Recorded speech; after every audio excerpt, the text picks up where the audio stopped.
எபிரேயர்கள் நிருபம் 12வது அதிகாரம். இதுக்கு முன்னாடி நான் அதை பேசினதுக்கு காரணம் இந்த செய்தி தான். 12:2 வாசிக்கலாம். அவர் தமக்கு முன் வைத்திருந்த சந்தோஷத்தின் பொருட்டு அவமானத்தை எண்ணாமல் சிலுவையில் 4 வரைக்கும் வாசிங்க. சிலுவையில் சகித்து தேவனுடைய சிங்காசனத்தில் வலது பரிசத்தில் இருக்கிறார். தேவனுடைய சிங்காசனத்தில் வலது பரிசத்தில் வீற்றிருக்கிறார். ஆகையால் நீங்கள் இளைப்புள்ளவர்களாய் உங்கள் ஆத்துமாக்களில்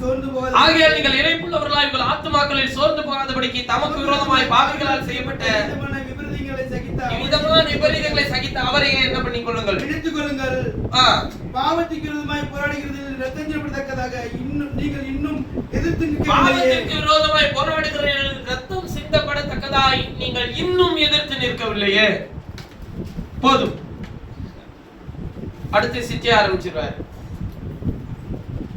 நான் முதலாவது இதை தியானிப்போம்.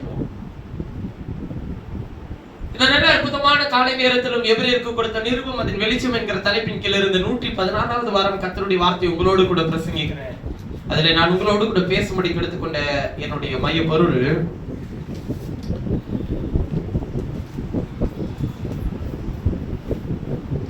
அவரே நினைத்துக் கொள்ளுங்கள்.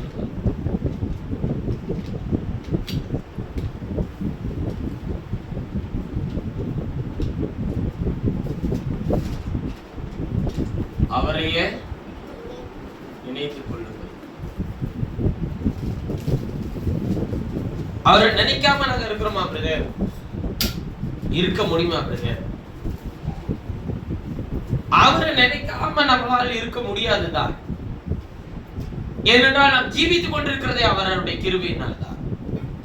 ஆனால் இதுல அவரை ஏன் நினைத்துக் கொள்ளுங்கள்னு சொல்றதுக்கு ஒரு காரணம் இருக்கிறது.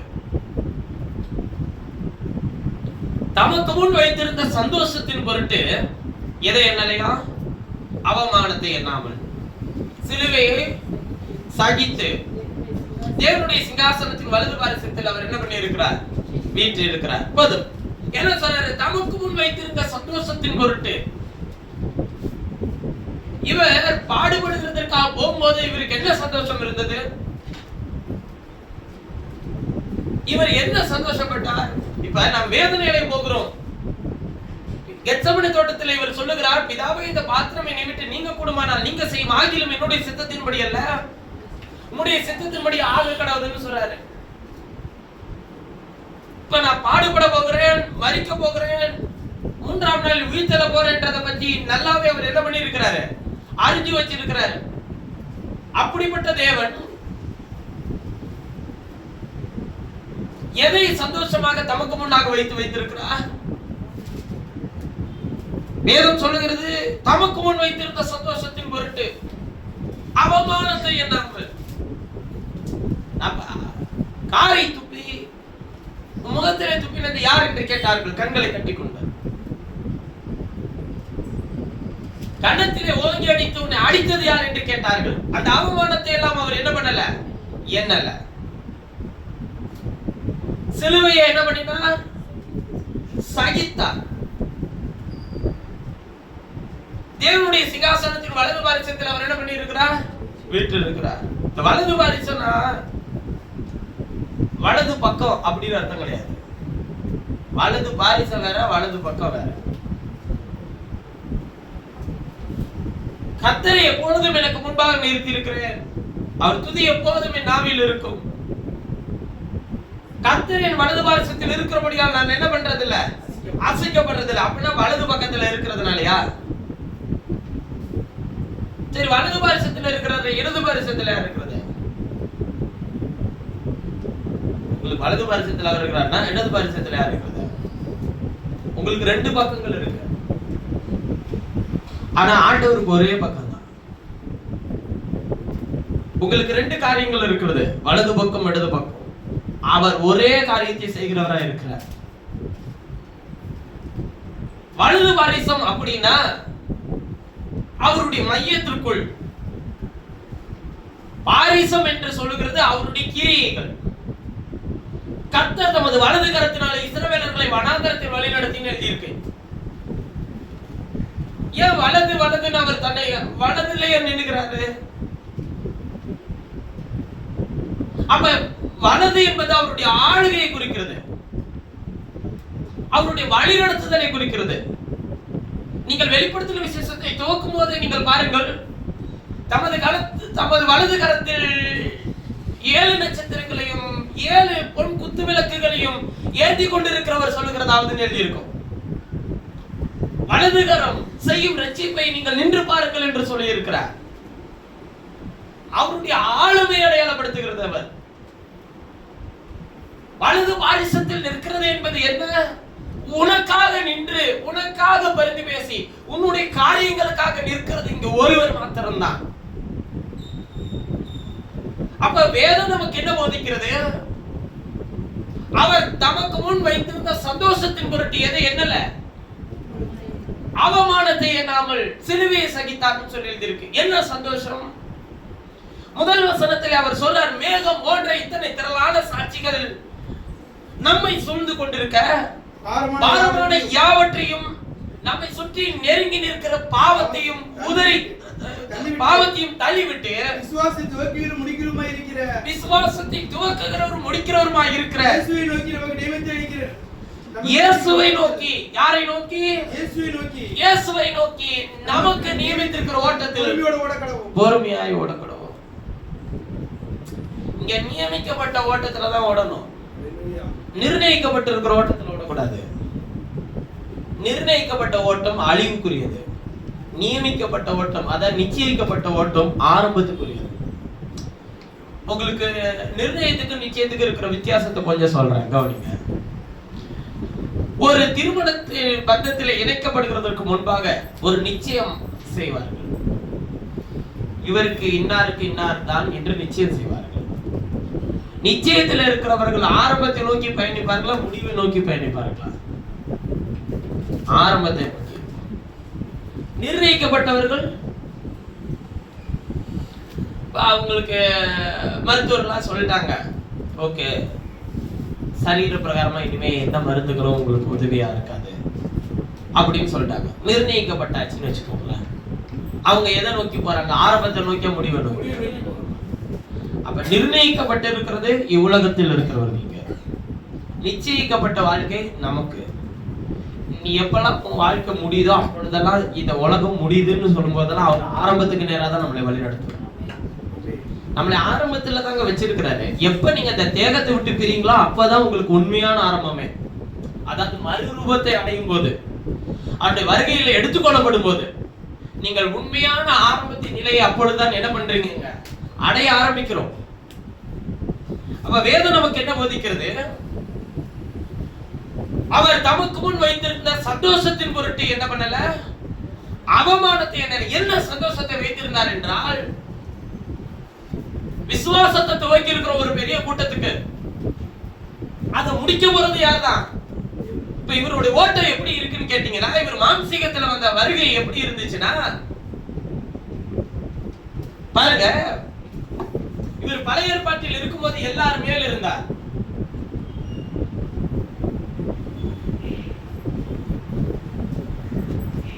புதிய ஏற்பாட்டில் வரும்போது எல்லாரோடும் இருந்தார். எபேசியர் 4 எபேசியர்கள் நிருபம் 4வது அதிகாரம் 4-5வது வசனத்தில் வாசிங்க பார்க்கலாம். ஒரே கர்த்தரும் ஒரே விசுவாசமும் ஒரே ஞானஸ்தானமும் எல்லாருக்கும் ஒரே தேவனும் பிதாவும் உண்டு. அவர் எல்லார் மேலும் எல்லாரோடும் ஒரே கர்த்தரும் ஒரே தேவனும் பிதாவும் உண்டு. அவர் எல்லார் மேலும் எல்லாரோடும் உங்கள் எல்லாருக்குள்ளும் இருக்கிறவர். எல்லாருக்குள்ளும்.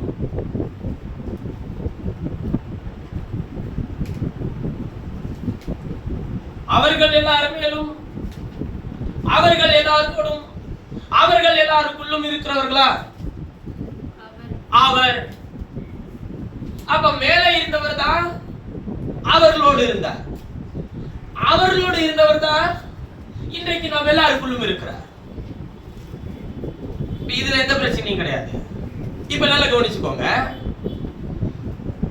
ஆனால் செய்கிற விஷயத்தை கவனிங்க. வேதம் எப்படி போதிக்கிறதுன்னு பாருங்க. இப்ப பைபிள் சொல்ற விஷயத்தை நீங்க எப்படி புரிஞ்சுப்பீங்க அப்படின்னு கேட்டீங்கன்னா, இவர் பிதா ஒருத்தர் இங்க இருக்கிறாரு, இவர் குமார் எல்லாரோடு வந்தது குமாரன் வச்சுப்போம். அதாவது இப்படி எழுதிப்போம், எல்லார் மேல இருந்தது பிதா, எல்லாரோடு இருந்தது குமாரன், எல்லாருக்குள்ள இருக்கிறது பரிசுத்த ஆவியானவர். நீங்க பிதாவாகிய தேவன் படிக்க முடியும் பைபிள்ல, குமாரனாகிய தேவன் நீங்க படிக்கவே முடியாது, பரிசுத்த ஆவியாகிய தேவன் சொல்லி பைபிள்ல படிக்க முடியாது. புரியுதுங்களா? 3 தேவன் அல்ல, ஒரே தேவன் 3 தன்மையில் கிரியை செய்கிறார். அலுவல் தான் வேற வேற, 3 நபர்கள் அல்ல. இப்ப பிதாவா இருந்தபோது எல்லார் மேலும் இருந்தார், குமாரனாய் வந்தபோது அவர் எல்லாரோடு கூட வர்றாரு, பரிசுத்த ஆவியானவரா எல்லாருக்குள்ளும் இருக்கிறார். புரியுதுங்களா? எல்லா கிரியைகளையும் நடப்பிக்கிறவர் ஒருத்தர். நீங்க ஏசாயாலெல்லாம் போய் படிச்சீங்கன்னு வச்சுக்கோங்க, எனக்கு முன் ஏற்பட்ட தேவனும் இல்லை, எனக்கு பின் ஏற்பட போகிறதும் இல்லை, நானே கர்த்தர், என்ன இல்லாமல் ரட்சகர் இல்லை, அப்படிலாம் சொல்லியிருப்பார். நிறைய வசனங்கள் இருக்கு. நான் முன்பே இருந்தவர். அதனாலதான் இயேசுவை குறித்து உரைக்கப்பட்ட தீர்க்க தரிசனத்துல கூட சொல்றாரு, நமக்கு ஒரு பாலகன் பிறந்தார், நமக்கு ஒரு குமாரன் கொடுக்கப்பட்டார். அப்ப குமாரத்துவத்துக்கு ஒரு காலம் இருக்கு. குமாரத்துவம்ன்றது ஒரு குறிப்பிட்ட கால அளவு. எப்ப அந்த கால அளவு முடிஞ்சிச்சு நீங்க நினைக்கிறீங்க? அதாவது தேவன் குமாரனா வந்தார், தேவன் தான் குமாரனா வந்தார்ன்றது விசுவாசிக்கீங்களா? இல்ல தேவன் தம்முடைய குமாரன் அனுப்பினார்னு விசுவாசிக்கீங்களா? தேவன் தம்முடைய ஒரே பேரான குமாரனை உலகத்தில் தந்தருளி இவ்வளவாய் நம்மிடத்தில் அன்பு கூர்ந்தார்னு பைபிள் வசனம் சொல்லுது. அப்ப நீங்க எதை சொல்லுவீங்க? தேவன் தம்முடைய ஒரே பேரான குமாரனை எழுதி இருக்குல்ல, அப்ப இது எத்தனாவது குமார், இது எத்தனாவது பிள்ளை? இல்ல இவரு ஒண்ணு பிரதர், இவர் மட்டும்தான் பிரதர் தனி. இந்த கிறிஸ்தவ உலகத்தில் 3 விதமான கொள்கைகளை கொண்ட கூட்டம் இருக்கிறது. இது 3மே அவங்களுடைய மூல ஒரு விஷயம் இருக்குல்ல, யாராச்சும் ஒருத்தர் துவக்கி இருப்பாங்கல்ல, அதன் அடித்தளத்துல இருந்து இதே வேதம் தாங்க இந்த 3 கொள்கையுமே வச்சிருக்கு. ஒரு கூட்டம் தேவன் 3 நபரா இருக்கிறான்னு சொல்ற ஒரு கூட்டம். இன்னொரு கூட்டம், நீங்க இந்த கூட்டம் திருச்சியில பயங்கரமா இன்னொரு கூட்டம் இருக்கிறாங்க. அவங்க தேவன் இருத்துவமா இருக்கிறார். அதாவது பிதா குமாரன் மட்டும்தான், பரிசுத்தாவி கிடையாது. பரிசுத்தாவி தனி நபர் கிடையாது. பைபிள்ல பாருங்க, எங்கேயாச்சும் பரிசுத்த ஆவி தனி நபராக இருக்கிறாரா அப்படின்னு சொல்லி எழுதி இருக்காது அப்படின்னு அவங்க சொல்லுவாங்க. தனி நபர் கிடையாது. 2 பேரை நீங்க பைபிள்ல வாசிக்க முடியும். புதிய ஏற்பாட்டுல நீங்க எல்லா நிருபத்திலும் அப்போஸ்தலனாகிய பவுல் சொல்வாரு, பிதாவாகிய தேவனோடும் நம்முடைய கர்த்தராகிய இயேசு கிறிஸ்துவோடும். பாருங்க 2 பேர் தான், பரிசுத்த ஆவியோடு அப்படிலாம் எழுதி இருக்காது நிறைய இடத்துல. அதனால அந்த இருத்துவக்காரர்கள் 2 பேர் தான். இன்னொரு கூட்டம் இருக்கு, அது என்ன சொல்றோம்னா ஒருத்துவக்காரர்கள். சரிங்களா? ஒருத்துவக்காரர்கள் ஒருவர் தான். இந்த பிதா வார்த்தையை உச்சரிக்க மாட்டா, குமாரன் உச்சரிக்க மாட்டா, பரிசுத்த ஆவின்னு உச்சரிக்க மாட்டா, அவ ஒருத்தர் தான். பிதாவு இயேசு தான், குமாரன் இயேசு தான், பரிசுத்த ஆவி இயேசு தான். இயேசு என்று செய்த விஷயத்துக்கு ஒரு காரணம் இருக்கு. ஆனால் அவர் பிதாவா இருந்து செய்த காரியம் வேறு, அவர் பரிசுத்த ஆவியானவரா இருந்து செய்கிற காரியம் வேறு. எல்லாவற்றையும் நடப்பிக்கிற தேவன் ஒருவரே. 1 கொரிந்தியர்ல வாசிக்கும் சொல்றாரு, என்ன சொல்றாங்கன்னா, இந்த 3மே நான் சொல்றேன், இந்த 3 கூட்டமும் இந்த 3 கொள்கைகளை கொண்டவர்களும் வேதத்தை சரியா இன்னும் படிக்கணும். இத வச்சுக்கிட்டு நாங்க தான் இந்த டாக்டரின், நாங்க தான் அந்த டாக்டரின், எங்க உபதேசம் இதுதான். உங்க உபதேசம் எங்க இருந்து வந்துச்சு? உங்க உபதேசத்துக்கு அடித்தளம் போட்டது எது? பைபிள் சொல்லுதுல்ல, அதே பைபிள் தான் அதையும் சொல்லுது, அதே பைபிள் தான் இதையும் சொல்லுது. நல்ல ஒரு விஷயத்தை விளங்கிக்கோங்க. நாம் ஒன்றை சொல்ல வேண்டுமானால் அதை வேதம் அட்டை முதல் அட்டை வரை நிரூபிச்சு காட்டணும். பாதி எடுத்து வச்சுக்கிட்டு இது சரின்னு சொல்லி நிரூபிச்சிட முடியாது. இல்ல ஒருத்துவத்தை நிரூபிக்கணும்னாலும் பாதி எடுத்து வச்சுட்டு பிதாவை உச்சரிக்க கூடாது பிரதர், பரிசுத்தாவின்னு சொல்லக்கூடாது பிரதர். இல்ல இல்ல தேவன் ஒருவரே. ஆனா இந்த 3 பேர்கிட்ட இருக்கிற ஒரே குணாதிசயம் என்ன தெரியுமா? தேவன் ஒருத்தர் தான். ஆனா நான் சந்திச்ச ஒரு அற்புதமான ஒரு ஊழியர், அவர் சொன்னாரு, பிதா வேறு, குமாரன் வேறு, பரிசுத்த ஆவி வேறு, இது மூவரும் யார் இல்ல, ஒருத்தர் இல்ல. திருத்துவத்தினுடைய கொள்கையை பார்த்திருக்கீங்களா நீங்க? இது இப்ப அடிக்கிற பிஎஸ்ஐ பைபிள்ல இது மாதிரி இல்ல. ஆரம்பத்துல இருந்த பிஎஸ்ஐ பைபிள்ல அது மாதிரி கிடையாது. நடுவுல குறிப்பிட்ட காலத்துல ஒரு பிஎஸ்ஐ பைபிள் வந்துச்சு. அதனுடைய பைபிள்ல ஃப்ரண்ட் பேஜ்லயே, அதாவது முந்தின பக்கத்திலேயே விளக்க உரைன்னு சொல்லி, அறிமுக உரைன்னு சொல்லி ஒன்னு எழுதி இருக்கும் எல்லா பைபிளையும். அதுக்கு கீழே எப்படி போட்டிருந்தாங்கன்னு கேட்டீங்கன்னா, இத கொஞ்ச நாள் இருந்துச்சு, அதுக்கப்புறமேட்டு அவர்களே நீக்கிட்டாங்க. ஏன்னா அந்த பிரிண்டிங், அந்த பிரிண்ட், அதாவது ஒரு அச்சு ரெடி பண்ணிட்டாங்கன்னா அது இத்தனை ஆயிரம் பிரிண்ட் அடிக்கணும்ன்றது ஒண்ணு இருக்கு. அந்த அச்சு எப்படி எரிஞ்சிச்சுன்னே தெரியல, தானாவே எரிஞ்சு போச்சு. அதனால அந்த இதை எடுத்துட்டாங்க அவங்க. சரிங்களா? இதுல ஏதோ பிரச்சனை இருக்கு. பெங்களூர்ல தான் நடந்துச்சு.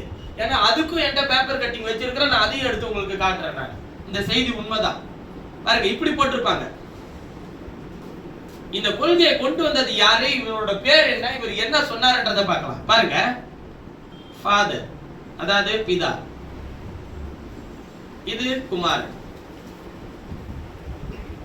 இது பரிசுத்த ஆவி. இந்த டயகிராம் தான் இருக்கும் பாருங்க. நீங்க எங்க போய் நீங்க பார்த்தாலும் சரி இதே விஷயத்தை, இது ரோமன் கத்தோலிக்க தான் முதல்ல கொண்டு வந்தது. இப்ப இப்படி போட்டுட்டு என்ன சொல்லுவாங்கன்னா, இவர் இல்ல, இஸ் நாட்னு வரும்.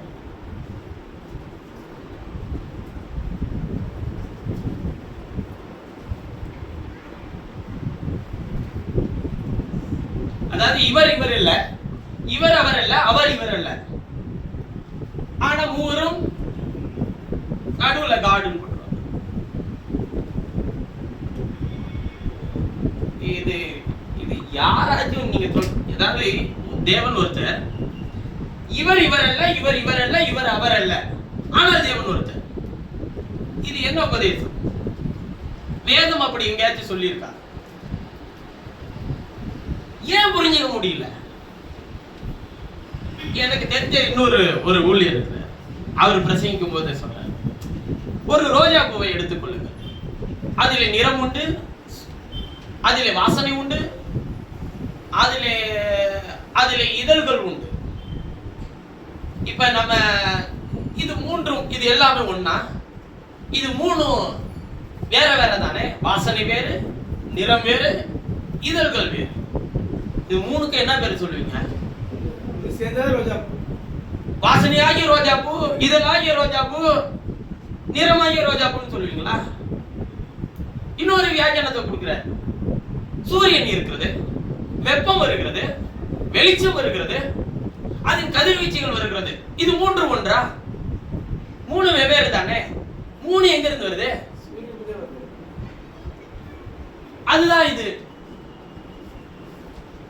அவங்களுக்கும் புரியாது, சொல்றவங்களுக்கும் புரியாது, ஆண்டவருக்கும் புரியாது, நமக்கும் புரியாது. அவர் சொல்றாரு, இஸ்ரவேலை கேள், தேவனை கர்த்தர் ஒருவரே கர்த்தர், ஒருவரே கர்த்தர். ஆமென். அப்பதான் அவர்கிட்ட நான் சொன்னேன், ஐயா பிதா குமாரன் பரிசுத்த ஆவி மூணு பேர் தனி நபர், ஓகே வச்சுக்கலாம். இந்த பைபிள்ல கர்த்தர் தேவன் எழுதி இருக்குல்ல, அவங்க யாருன்னு கேட்டார். பிரதர், அததான் பிரதர் உங்களுக்கு சொல்லணும்னு நினைச்சேன். கர்த்தர் வேறு, தேவன் வேறு அப்படின்னா. கர்த்தர் யாரு? கர்த்தர். அப்ப நான் அவர்கிட்ட கேட்டேன், எனக்கு தெரியாதவங்க நான் கேட்டேன், கர்த்தர் என்ன செய்வார், தேவன் என்ன செய்வார்? இந்த மூணு பேரும் விட்டுருங்க, உங்க மூணு பேரும் அவங்க பாட்டுக்கு அடிச்சுட்டு கிடக்கட்டும், அவங்களுக்கு தனியா. அது சொல்லும்போது சொன்ன, மூவரும் கை கோர்த்து ஆராதனை செய்வார்கள் அப்படிலாம் வர சொல்றாங்க. இவங்க ஏன் ஆராதனை செய்யறாங்க? இவங்க அதாவது நான் சொல்ற விஷயம், அதாவது அவங்க சொல்ற கான்செப்ட் படி பார்த்தாலே இவர்கள் ஆராதனைக்கு உரியவர்கள். இவங்க ஆராதனை செய்யப்படுறாங்க. ஆராதனைகளை மத்தியில வாசம் பண்ணுகிறவர். நான் என் நாமத்தை பிரஸ்தாபம், அது சொல்றாரு, நீ படுத்துற எல்லா இடத்துலயும் நான் வரணும்னு அவசியம் இல்ல. நான் என் நாமத்தை எங்க பிரஸ்தாபம் பண்றேன்னா அங்க நான் வருவேன். எங்க நாமத்தை பிரஸ்தாபம் பண்ணுவேன்னு அவர் சொல்றாரு தெரியுமா? நான் ஒரு ஆராதனை கூட்டம் வச்சு, நான் ஒரு கூட்டத்தை வச்சு அதுல நான் பிரஸ்தாபம் பண்ணுவேன்னு சொல்ல, என் பலிபீடத்தை நான் தெரிந்து கொண்டு அதிலே பலி செலுத்த வைப்பேன், அதிலே என் நாமம் விளங்கும்படிக்கு அங்க நான் என் நாமத்தை பிரஸ்தாபப்படுத்துறேன். பலிபீடம் அவர் சொல்றதே உங்களை தாங்க. இந்த மேடையில பலிபீடம் நீங்கள் தான் பலிபீடம். மண்ணினால எனக்கு ஒரு பலிபீடத்தை உண்டாக்கின்னு பைபிள்ல சொல்லியிருக்கும். இப்ப நான் ஒரு உதாரணத்துக்கு நான் இதை சொல்றேன். இந்த புரிதல் இல்லாத இந்த உபதேசம் பைபிள்ல கிடையாது. ஆனால் பைபிள்ல சொல்லி இருக்கிற பிதா சொல்லியிருக்கா, சொல்லியிருக்கு. குமாரன் சொல்லியிருக்கா, சொல்லியிருக்கு. பரிசுத்த ஆவி சொல்லியிருக்கா, சொல்லியிருக்கு. ஏன் இப்படி பிரிஞ்சிருக்கு? எதனால இப்படி சொல்லியிருக்கு? ஏன் இப்படி நடக்குது? பேசிக் விஷயம் என்ன? தேவன் ஒருத்தர் தான், 3 தன்மையில கிரியை செய்யறாரு. சிம்பிள், வேலை முடிஞ்சு போச்சு. 3 நபரா? எங்கேயாச்சும் பைபிள்ல 3 சிங்காசனம் போடப்பட்டிருக்கா? பைபிள் எங்கேயாச்சும் நீங்க 3 சிங்காசனம் போட்டிருக்கா? போட்டிருக்காது. சரி, நான் இன்னொரு கேள்வி கேட்கிறேன். அவங்கள்ட்ட அவர் சொன்ன கர்த்தர் வேற தேவன் வேறன்னாரு. அப்ப நான் அவர் சொன்ன கர்த்தர் என்ன செய்வார், தேவன் என்ன செய்வார்னு. தேவன் பிளான் பண்ணுவார், கர்த்தர் என்ன செய்வார், கிரியை செய்வார். தேவன் பிளான் பண்ணி அதுக்கு அவர் கொடுத்த வியாக்கியானம் என்னன்னா, ஒரு இன்ஜினியர் இருக்காருன்னா அவர் பிளான் பண்ணி தனக்கு கீழே இருக்கிற சூப்பர்வைசர்ட்ட கொடுத்துருவாரு, அவரு பார்த்துப்பாரு வேலை எல்லாத்தையும். அது மாதிரி தேவன் பிளான் பண்ணி கர்த்தர்ட்ட கிரியை நடப்பிக்க கொடுப்பாரு. அப்ப அவர் என்ன சொல்ல வராரு, தேவன் கிரியை செய்ய மாட்டாருன்னு சொல்ல வராரு. நான் அவர்கிட்ட திருப்பி கேட்டேன், தேவன் கிரியை செய்ய மாட்டாரான்னு கேட்டேன். மாட்டார், அவர் பிளான் தான், ஒன்லி மாஸ்டர் பிளான் தான் அவரோடது அப்படின்னாரு. ஆதியாகமம் முதல் அதிகாரமே உடைச்சு போச்சு. தேவன் தம்முடைய கிரியெல்லாம் முடித்த பின்பு 7ஆம் நாளில் ஓய்ந்திருந்தார். 7ஆம் நாளில் ஓய்ந்திருந்தபடினால் 7ஆம் நாளை பரிசுத்தமாக்கினார், அதை ஆசீர்வதித்தார், அதிலே ஓய்ந்திருந்தார்னு எழுதியிருக்கு. கிரியெல்லாம் முடித்த பின்பு. இப்ப தேவன் கிரியை செய்வார்னு பைபிள் சொல்லிருச்சு. என்ன புரியல ஒண்ணும். அவருக்கு தெளிவா எடுத்து நான் சொன்னேன். சங்கீதம் 95:3, சங்கீதம் 100:3 என்ன சொல்லுதுன்னு கேட்டீங்கன்னா, இஸ்ரவேலே கேள், உன் தேவனாகிய கர்த்தர் ஒருவரே கர்த்தர். உபாகமம் 6:4. ஆனா சங்கீதம் 95:3 100:3 என்ன எழுதியிருக்குன்னா, கர்த்தரே தேவன் என்று அறியுங்கள்.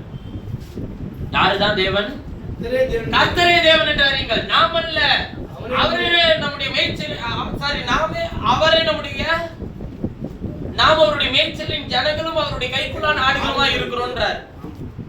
95:3 கர்த்தரே மகாதேவனும் மகாராஜனுமா இருக்கிறார் பைபிள் சொல்லும். எழுதியிருக்க அப்படி 95:3 மகாதேவன் எழுதியிருக்கோம். கர்த்தர் தான் மகாதேவன். 100:3 கர்த்தரே தேவன் என்று அறியுங்கள் எழுதியிருக்கோம். எல்லா தேவர்களுக்கும் மகாராஜனுமா இருக்கிறார். தேவர்கள்னாலே நிறைய பேருக்கு இங்க அர்த்தம் தெரியலங்க. கர்த்தாவே தேவர்கள் உமக்கு ஒப்பானவர் யாருன்னு சொல்லி பாடுறோம்ல. தேவர்கள்னா யாருங்க? தேவர்கள்னா யாரு? கேட்டும் கேட்காத மாதிரி இருக்க கூடாது. தேவர்கள்னா யாரு? நீங்க தாங்க தேவர்கள். தேவனுடைய வசனத்தை பெற்றவர்கள் தேவர்கள். பிசாசு சொன்னானா இல்லையா ஏவாள்கிட்ட, நீரை புசிக்கும் நாளில் தேவர்களை போல இருப்பு. அவர்கள் ஏற்கனவே தேவர்களா தாங்க இருந்தாங்க. நிர்வாணிகளா இருந்து வெட்கப்படாமல் இருக்கும் போதே தெரிய வேண்டாம் அவர்கள் தேவர்கள். தேவர்கள், தேவனை உடையவர்கள் தேவர்கள். இயேசுவே அதை சொல்றார் யோவான் சுவிசேஷத்துல, தேவ வசனத்தை பெற்றுக்கொண்ட உங்களை நான் தேவர்கள் என்று நான் சொன்னேன் என்பதாய் வேதத்தில் எழுதியிருக்க. இவர் எப்ப சொன்னாரு? இவர்தான் 2வது தானே அனுப்புறார் தேவன் தம்முடைய குமாரனை. இவர் எப்படி அங்க சொல்றாரு? இப்ப இவரு அங்க சொல்லி இருந்தாருன்னா இப்ப இவரு கோச்சிக்க மாட்டாரா? இவரை காட்டிலும் இவர் பெரியவரா இல்லையா? உபதேசத்துல என்ன இருக்கு? இவர் இல்ல, இவர் இல்ல. இப்ப இவரை காட்டிலும் இவர் பெரியவர், அப்படித்தானே சொல்றாங்க. இவரை காட்டிலும் சிறியவர். அதனாலதான் பாரு, பிதாவே என்ன ஆவி உம்முடைய கரத்தில் ஒப்பு கொடுக்கிறேன். பிதா செய்ய காண்கிறது எதுவோ அன்று குமாரன் ஒன்று தானாக செய்யார். அப்ப இயேசு சிலுவையிலே தொங்கினார் என்றால் இயேசு தேவன் என்றால் அவருக்கு யாரிடத்தில் தன்னுடைய ஆவியை ஒப்பு கொடுத்தார்? இன்னும் உனக்கு புரியலன்னு அர்த்தம். இயேசு அப்ப மேல இருந்து கீழே வந்துட்டாருன்னா அப்ப உலகத்தை இயக்கி கொண்டிருந்தது யார்? 7ஆம் நாள்லயே ஓய்ந்து போயிட்டாருங்க. ஓய்ந்து இருந்தாருங்க அவரு. இங்க பாருங்க, நான் மறுபடியும் சொல்றேன், உலகங்களை உண்டாக்கி முடிச்சப்பயே அவரோட முடிவு என்னன்றது எல்லாத்தையும் முடிச்சிட்டு அவர் ரெஸ்ட் எடுத்துட்டாரு. இங்க வந்து அவர் இப்ப வேலை செய்யல. அவரை வேலை செய்ய வைக்கணும்லாம் இல்ல, அவர் எல்லா வேலையும் செய்து முடிச்சுட்டு உட்கார்ந்துட்டு இருக்கிறாரு. மானசீகத்துல வந்து உங்களுக்காக தான். அது வரணும்ன்றது எப்பயே போட்ட திட்டம்? உலகத்தை உண்டாக்குறதுக்கு முன்னாடியே போட்ட திட்டம். இதை ஏசாயா தீர்க்கதரிசனமா சொல்லியிருக்கிறார், எரேமியா தீர்க்கதரிசனமா சொல்லியிருக்கிறாரு, ஆகாய் தீர்க்கதரிசனமா சொல்லியிருக்கிறார், சகரியா தீர்க்கதரிசனமா சொல்லியிருக்கிறார். மீகா கூட ஆளுகிற பிரபு உன்னிடத்திலிருந்து புறப்பட்டு வருவார்னு சொல்லி எழுதியிருக்கு. இப்ப இவ்வளவு பேரு இயேசுவை குறிச்சு ஏசாயா சொல்லும்போது சொல்றாரு, கர்த்தத்துவம் ஒரு தோளின் மேல் இருக்கும், அவர் நாமம் அதிசயமானவர், அவர் ஆலோசனை கர்த்தர், அவர் வல்லமையுள்ள தேவன். பிதா பிதாதான் தேவன் சொல்றோம்னு வச்சுக்கோங்களேன். இவர்தான் கர்த்தர், இவர்தான் தேவன், இவர்தான் பிதா. இவர்தான் தனித்துவமானவர், இவர்தான் வல்லமையானவர், இவர்தான் கர்த்தர், இவர்தான் தேவன், இவர்தான் ஒரே தேவன்.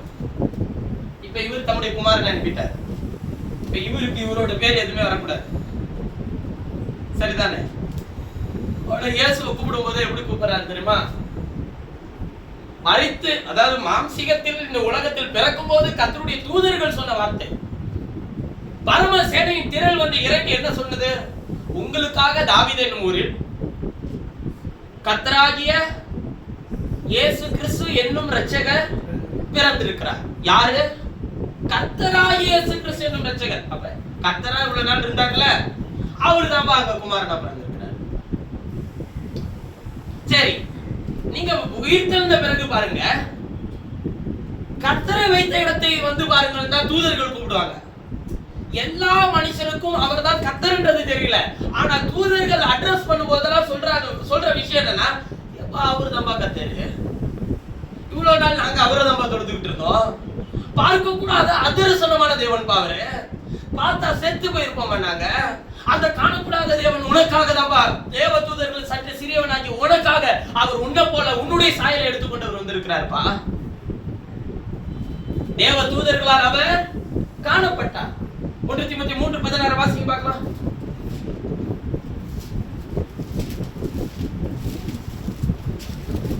1 தீமோத்தேயு 3:16 அன்றியும் தேவ பக்திக்குரிய ரகசியமானது யாவரும் ஒப்புக்கொள்கிறபடியே மகா மேன்மையுள்ளது. தேவன் மாம்சத்தில் வெளிப்பட்டார், ஆவியிலே நீதி உள்ளவர் என்று விளங்கப்பட்டார். தேவ பக்திக்குரிய ரகசியமானது, ரகசியத்துல பல ரகசியம் இருக்கு, இதுல இது ஒரு ரகசியம். அருவருப்பின் ரகசியம், அக்கிரமத்தின் ரகசியம், இப்படி எல்லாம் இருக்கு. இது தேவ பக்திக்குரிய ரகசியம். இந்த ரகசியத்தை குறித்து சொன்னாரு, தேவ பக்திக்குரிய ரகசியமானது யாவரும், எல்லாரும் ஒப்புக்கொண்டே ஆகணும். யாவரும் ஒப்புக்கொள்கிறபடியே மகா மேன்மை உள்ளது. தேவன் எதில் வெளிப்பட்டார்? மாம்சத்தில் வந்தது யாரு? தேவனா? தேவனுடைய குமாரனா? தேவனுடைய குமாரன் என்று அழைக்கப்பட்டார். ஆனால் அவர் தேவன். எல்லாரும் ஒப்புக்கொள்கிறபடியே மகா மேன்மை உள்ளது. தேவன் மாம்சத்தில் வெளிப்பட்டார், ஆவியிலே நீதி உள்ளவர் என்று விளங்கப்பட்டார். தொடர்ந்து வாசிங்க. தேவ தூதர்களால் காணப்பட்டார். தேவ தூதர்களை அப்பதாங்க பாக்குறாங்க. தேவ தூதர்களால் காணப்பட்டார், புறஜாதிகளிடத்தில் பிரசங்கிக்கப்பட்டார், உலகத்திலே விசுவாசிக்கப்பட்டார், மகிமையிலே ஏறெடுத்துக் கொள்ளப்பட்டார். சரி, தேவன் மாம்சத்துல வந்தாச்சு. இவரே பரிசுத்த ஆவியானவரா இருக்கணும். வந்தாச்சு, அடிச்சாச்சு, உயிர் தந்தாச்சு. குமாரத்துவத்தோட வேலை முடிஞ்சு போச்சா? இல்ல, இன்னும் முடியல. உங்களை எப்ப அவருடைய சாயலுக்கு ஒப்பா மறுரூபப்படுத்துறாரோ அதுவரையில் இவரோட வேலை இன்னும் முடியல. இந்த குமாரத்துவத்தினுடைய ஆபீஸ் இன்னும் என்ன பண்ணல, முடியல.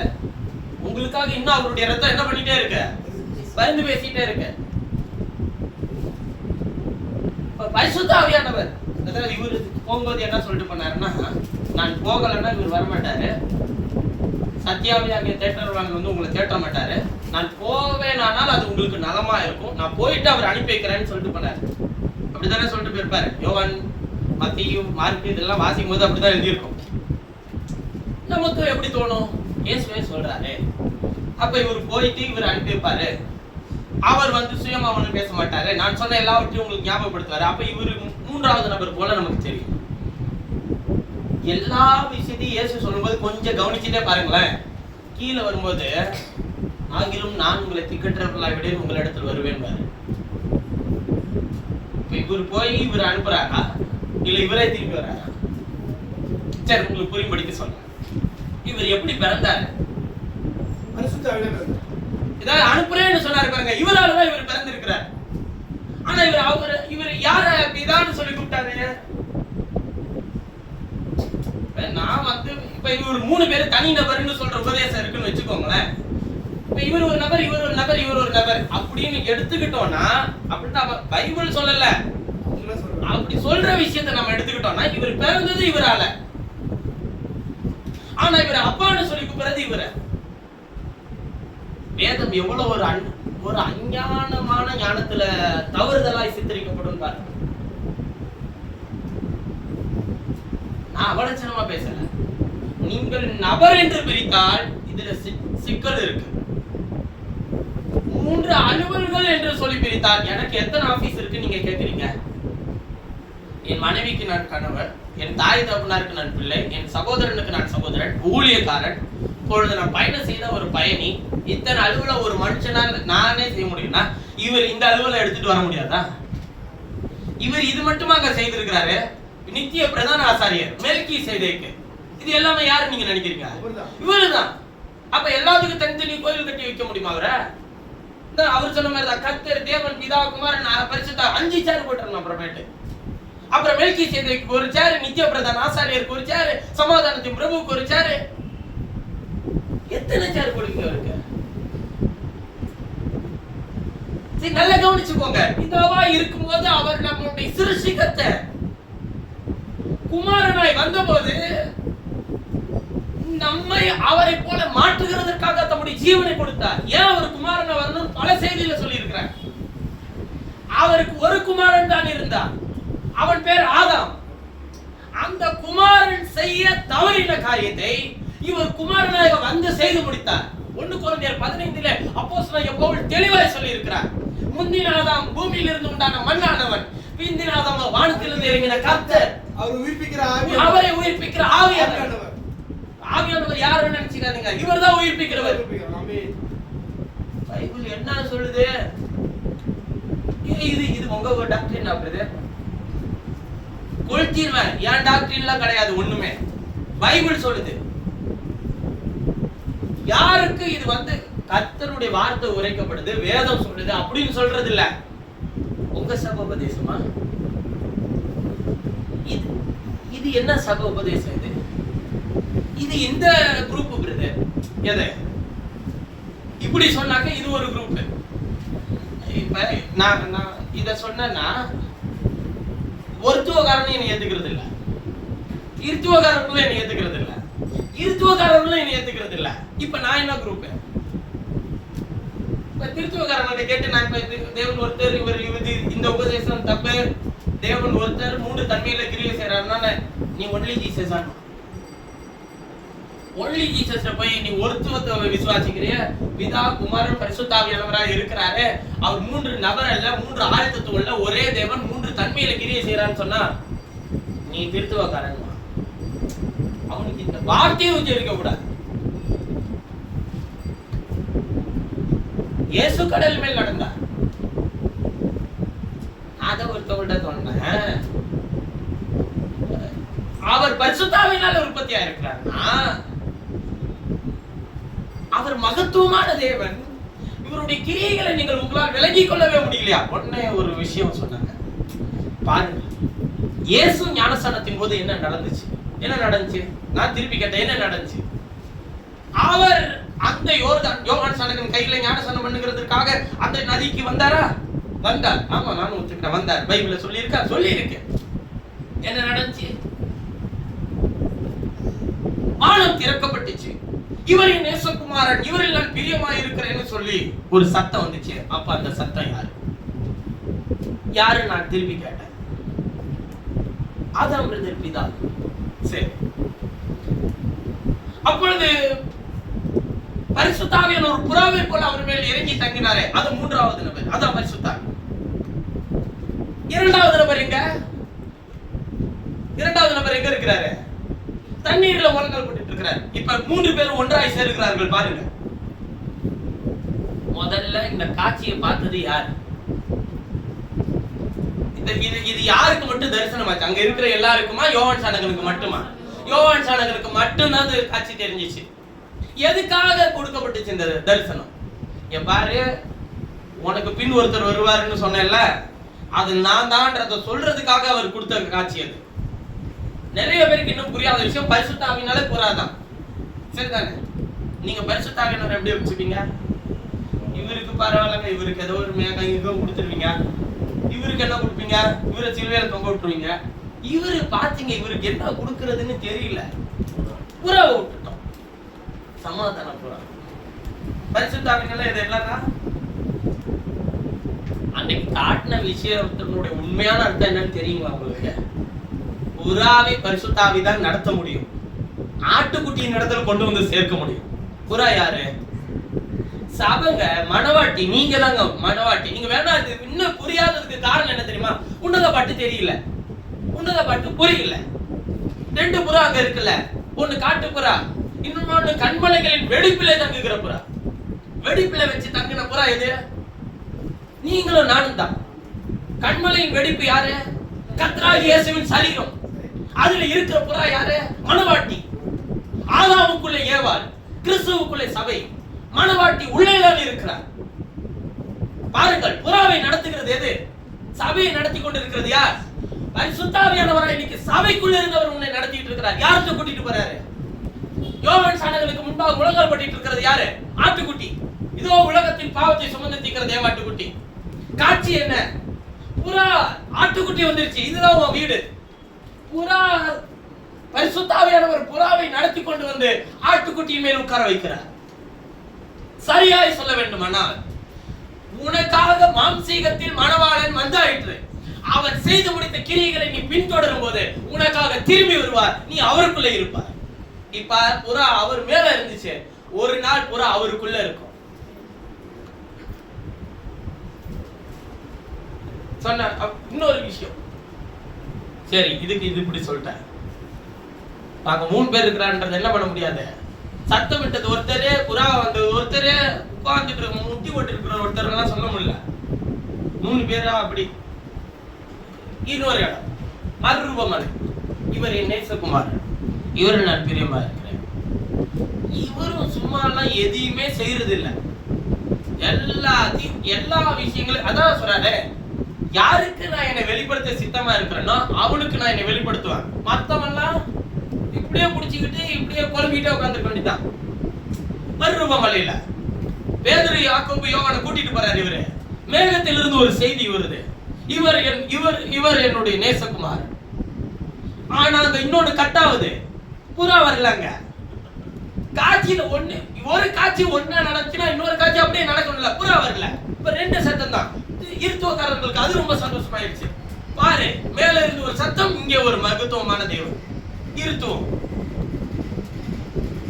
என்னையா படுத்திக்கிறீங்க? எதுக்காக அங்க போறாரு? அவர் தன்னை மறுரூபப்படுத்தி காண்பிக்க போகிறார். இன்னொரு விஷயம் என்னன்னா, அங்கே மோசேயும் எலியாவையும் வெளியே கொண்டு வர வேண்டும். அந்த இடத்தில் யாருக்குன்னா பேதுரு, யாக்கோபு, யோவானுக்கு காண்பிக்கிறதுக்காக மலையிலிருந்து இறங்கி வரும்போது இயேசு இவங்க 3 பேர்ட்ட என்ன சொல்றாருன்றத போய் வாசிச்சு பாருங்க. இதை ஒருவருக்கும், நான் இருக்கிற வரையிலும் இதை ஒருவருக்கும் சொல்லாதபடி எச்சரிக்கையா இருங்க. ஒருத்தருக்கும் சொல்லலையே அவங்க. என்ன காரணம்? இதை பேதுரு தன்னுடைய நிருபத்தில் இருந்து சொல்றாரு, மகத்துவமான காரியங்களை நாங்கள் கண்ணார கண்டிருந்தும் அதிக உறுதியான தீர்க்க தரிசன வசனம் நமக்கு உண்டு. பொழுது கிடிந்து நம்முடைய இருதயத்தில் உதிக்கும் அளவும் வசனத்தை கவனித்திருப்பது நலமாய். எதெல்லாம் பார்த்துட்டு சொல்றாரு அவரு? மகத்துவமானதை நாங்கள் கண்ணார கண்டு, உமக்கு ஒரு கூடாரம், மோசேக்கு ஒரு கூடாரம், எலியாவுக்கு ஒரு கூடாரத்தெல்லாம் பார்த்தோம். நானு இத்தனையும் பார்த்து விட்டோம். அதை காட்டிலும் அதிக உறுதியான தீர்க்க தரிசன வசனம் நம்ம கையில இருக்கு. இத கவனிக்கிறவன் தான் நல்லது. இத விட்டுட்ட இப்படியே ஒன்னு இழுத்துட்டு வெளியே போயிடுவான். உலகத்தின் அதிபதி. தரிசனத்தை கவனிங்க. மறுரூபமலையில தன்னை மறுரூபப்படுத்தி காண்பித்தது வேறு, யோவான் சாணகன் இடத்துல தன்னை ஞானசானத்துக்கு ஒப்பு கொடுத்தது வேறு. சரி, உங்கள்கிட்ட ஒரே ஒரு கேள்வி. நாம பாவி ஞானசானம் எடுக்க போறோம், ஞானசானத்துக்கு ஒப்பு கொடுத்து மனம் திரும்புறதுக்கு போறோம். இது ஏசியா ஞானசானம் எடுக்க வந்தாரு? ஏசி என்ன பாவியா? பிறக்கும் போது ஒரு பரிசுத்த ஆவியினால் பரிசுத்த ஆவியினால் பிறந்தவர், நிரப்பப்பட்டவர் இல்ல. ஐயோ, அது யோவான் சாணகன் தான் நிரப்பப்பட்டது. இவர் தேவன், பரிசுத்த ஆவியினாலே உற்பத்தியாளர். யாராச்சும் புதிய ஏற்பாட்டுல தான் பரிசுத்த ஆவி வரும்னு சொன்னாங்கன்னா, பரிசுத்த ஆவி வந்துச்சுன்னு சொன்னாங்கன்னா, சங்கீதம் 51ல நீர் கொடுத்த பரிசுத்த ஆவியை நீ விட்டு எடுத்துக்கொள்ளாதுன்னு தாவீது சொன்னார்ல. அப்ப அவருக்கு கிடைச்சது என்னன்னு திருப்பி கேளுங்க.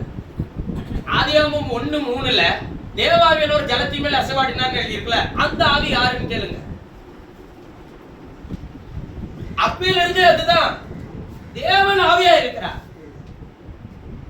அவரை தொழுது கொள்கிறவர், இயேசு சொன்னார், தேவன் ஆவியா இருக்கிறார். அவரை தொழுது கொள்கிறவர்கள் ஆவியோடு உண்மையோடு தொழுது கொள்ள வேண்டும். சமாரிய ஸ்திரீ தாங்க எங்க கூட கூட இருந்த அற்புத அடையாளம் 12 கூட எடுத்து வச்ச சீஷர்களுக்கு தெரியாதத ஒரு பாவி, ஒரு வேசித்தனத்தில் இருக்கிறவன், ஒரு உபச்சாரி அவள் சொல்றா, இதெல்லாம் மேசியா தவிர ஒருத்தனும் சொல்ல முடியாது.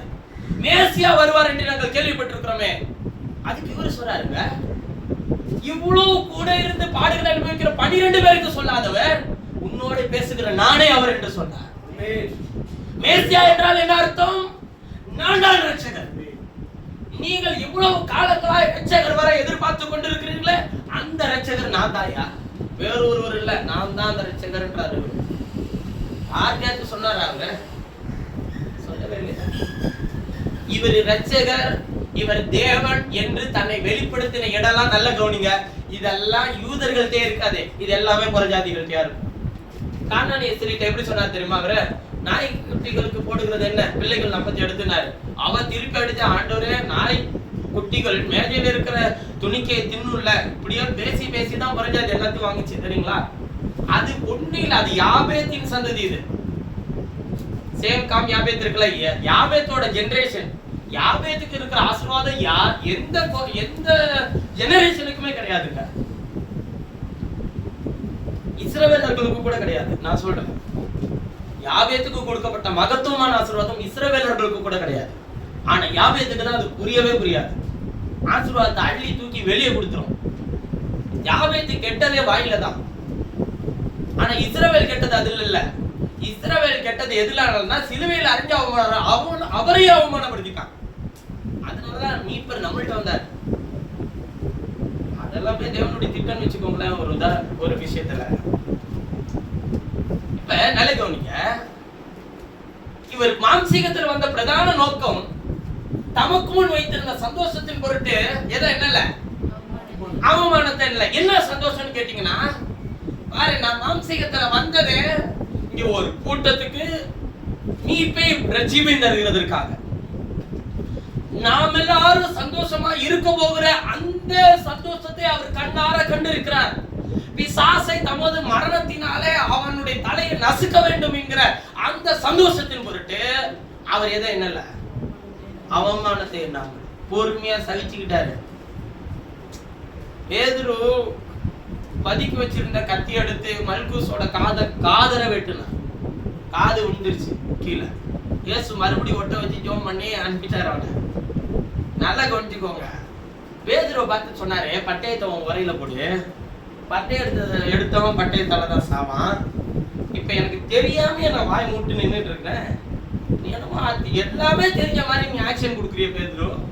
நான் வேண்டிக் கொண்டால் 12 லேகியோனுக்கு அதிகமான தூதர்களை இப்பொழுதே இங்க வருகிறதற்கு தேவன் ஒன்றிலங்க. கெத்செமனே தோட்டத்தில் இவர் வியாகுலப்பட்டு வேர்வையின் பெருந்துளி ரத்தமாக பூமியில விழுந்து திரும்பிதாங்க பார்த்தாரு. 12 அப்போஸ்தலர்களும் அதாவது இந்த சீஷர்களும் பின்னேற்றி விழுந்தார்கள். வியாகுலத்தின் ஜெபத்துக்கு அவ்வளவு திரும்பி பார்த்ததுக்காக விழுந்துட்டான். ஒரு தூதர்லாம் தேவையா? ஆனா அவர் சொல்றாரு, நான் இப்ப வேண்டிக்கிட்டேன்னா 12 லேகியோனுக்கு அதிகமான தூதர்களை இறக்க மாட்டாரா தேவன்? இவன்லாம் அழிச்சு போறதுக்கு ஒரு நிமிஷம் ஆகுமா? எதுக்கு நான் ஒப்பு கொடுத்துருக்கிறேன்னு நல்லா தெரிஞ்சுக்கிட்டேன் எடுத்து காதுல விட்டுற. இவன் வச்சிருக்கிற ஆயுதத்தை எப்பவுமே இவன் சேஃப்டிக்கு வச்சானா இல்ல அவரு சேஃப்டிக்கு வச்சானான்னு தெரியல. பாருங்க, உங்க பட்டயத்தெல்லாம் தூக்கி ஓரமா வச்சிருங்க. அது என் சேஃப்டிக்கு இருக்கட்டும். உனக்கு சேஃப்டியும் அவருக்கு சேஃப்டியும் அவர் மட்டும் தான். உன் சேஃப்டிக்கெல்லாம் எது வச்சுக்காத. ஒரு இருந்தாலும் ஒரு இதுக்கு இருக்கட்டும். எதுக்குனாலும் வேண்டாம். தூக்கி வெளியேற்றிருக்க எடுத்தனா அதாலதான் சார். உன் சிந்தையினால நீ ஜெயம் கொள்ளணும்னு நினைச்சினா அதாலே நீ அனுப்பிடுவ. வேண்டாம். அவர் வச்ச பாதையில போ. எல்லாவற்றுக்கும் அவர் நியமித்திருக்கிற பாதையில போ. அவர் தமக்கு முன் வைத்திருந்த சந்தோஷத்தின் பொருட்டு, அதாவது நீங்கள் ரட்சிக்கப்படைய போகிற அந்த சந்தோஷத்தின் பொருட்டு அவர் அவமானத்தை எண்ணாமல், நீங்கள் நீக்கப்படுகிற சந்தோஷத்தின் பொருட்டு அவர் அவமானத்தை எண்ணாமல், நீங்கள் சுகமாக்கப்பட போகிற சந்தோஷத்தின் பொருட்டு அவர் அவமானத்தை எண்ணாமல், நீங்கள் ரட்சிப்படைய போகிற சந்தோஷத்தின் பொருட்டு அவர் அவமானத்தை எண்ணாமல், நீங்கள் விடுதலை பெற போகிற சந்தோஷத்தின் பொருட்டு அவர் அவமானத்தை எண்ணாமல், நீங்கள் பாவ மன்னிப்பின் நிச்சயத்தை பெற போகிறீர்கள் என்கிற சந்தோஷத்தின் பொருட்டு அவர் அவமானத்தை எண்ணாமல், நீங்கள் சாபத்திலிருந்து விடுதலையாகி ஆசீர்வாதத்தை பெற போகிறீர்கள் என்கிற சந்தோஷத்தின் பொருட்டு அவர் அவமானத்தை எண்ணாமல், சிலுவையை சகித்து என்ன பண்ணினாரு அவரு? தம்மையே நமக்காக ஒப்பு கொடுத்தார். அடுத்த வசனத்துல சொல்லும்போது சொல்றாரு பாருங்க, தேவனுடைய சிங்காசனத்தில் வலது வருஷத்தில் அவர் வீட்டில் இருக்கிறார். அதனால போயிட்டாருன்னு நினைச்சிடாதீங்க, இன்னமும் ஆளுகை செய்துட்டு இருக்கிறாரு. ஆகையால் நீங்கள் இளைப்புள்ளவர்களா உங்கள் ஆத்துமாக்களில் சோர்ந்து போகாதபடி நமக்கு சொல்றாரு. அவர் இவ்வளவு செஞ்சிருக்கிறார்ல, நீ ஆத்துமால சோர்ந்து போற. தமக்கு விரோதமாய் பாவியால் அவருக்கு விபரீதங்களை வர ஒரு நிமிஷம். இப்ப இவர் குமாரனா வந்தபோது இவருக்கு ஒரு சந்தோஷத்தின் பொருட்டு அது என்னல. இப்ப யார் குமாரர் குமாரத்தி? நீங்க தானே குமாரர் குமாரத்தி. இப்ப இவர் உங்களுக்கு மாதிரியை காண்பிச்சுட்டு போயிட்டாரா? தேவன் மாம்சத்துல குமாரனாக வந்து, தேவன் தேவகுமாரனாக வந்து நமக்கு மாதிரியை காட்டிட்டு போயிட்டார். பிதா செய்ய காண்கிறது எது ஒன்றி தானா செய்யார். பிதாவின் சித்தம் செய்து முடிப்பதே என்னுடைய மெய்யான போஜனம். பிதாவை இவர்களுக்கு மன்னியும். இதெல்லாம் யார் எப்படி செஞ்சாரு? குமாரனா வந்தபோது செஞ்சார். இப்ப யார் குமாரர் குமாரத்தி? இப்ப நீங்க என்ன சொல்லணும்? ஆண்டவரே நீர் செய்ய காண்கிறது எது ஒன்றே அது ஒன்று நானா செய்யக்கூடாது ஆண்டவரே. ஆண்டவரே நீர் முடி சித்தத்தை எனக்கு வெளிப்படுத்தும், அதை செய்வதே என்னுடைய போஜனமா இருக்கணும் ஆண்டவரே. ஆண்டவரே இவர்கள் செய்வது என்னதென்று அறியாது இருக்கிறவர்களுக்கு மன்னி ஆண்டவரே. சரியானதை பின்தொடர்ந்து போங்கள். குமாரனுடைய ஆவியை பெற்றுக் கொள்ளுங்கள், மாதிரியை பின்தொடருங்கள். இப்ப இவர் குமாரனா வந்தபோது தமக்கு முன் வைத்திருந்த சந்தோஷத்தின் பொருட்டு எதை என்ன உலகத்துல அவமானத்தை எண்ணாமல் சிலுவையை சகித்து தேவனுடைய வலது வருஷத்துல ஒரு வீட்டு இருக்கிறார். வலது வருஷத்துல இப்ப போய் நிக்க போறது யாரு? நீங்க தான்.